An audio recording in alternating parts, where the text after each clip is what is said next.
Okay, welcome to the Celtic Tiger Motors garage. So I figured out what in the world the problem is with this thing and why it's not working. So the wiring diagram that I was using for this contactor down here is wrong. The schematic that came with this thing it does not work for a motorcycle. I don't know what kind of schematic it's for, even though it says it's for a motorcycle, it's clearly not. Because, and I thought about it, I feel kind of silly. I don't know why I didn't think of this earlier. You see this key switch up here? So this is a standard automotive key switch with an ignition, a battery, and an accessory, and an off up there at the top. And according to this schematic that I have, it says that you should wire the forward and the key switch ignition to the same terminal.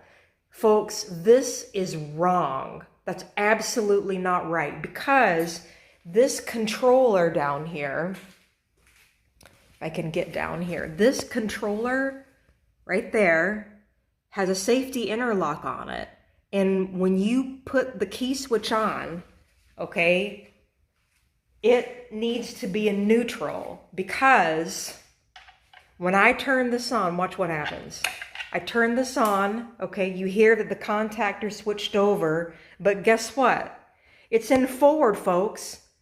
So if this didn't have a safety interlock on it, the bike would lurch forward, okay? And clearly it needs a rocker switch. It needs a neutral, it needs a reverse, and it needs a forward or a drive.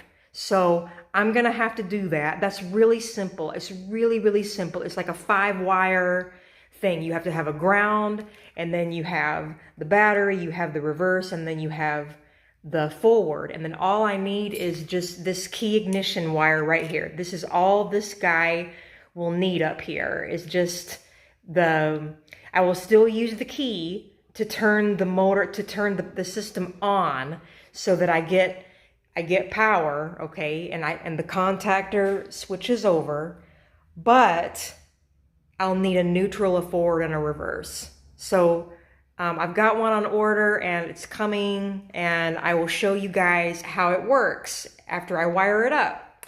So, you know, that's what building a prototype is all about, is setbacks and just fixing the problems. But we're gonna get it working. It's gonna be all right. So, thanks for watching. See you next time on the Celtic Tiger Motors Garage.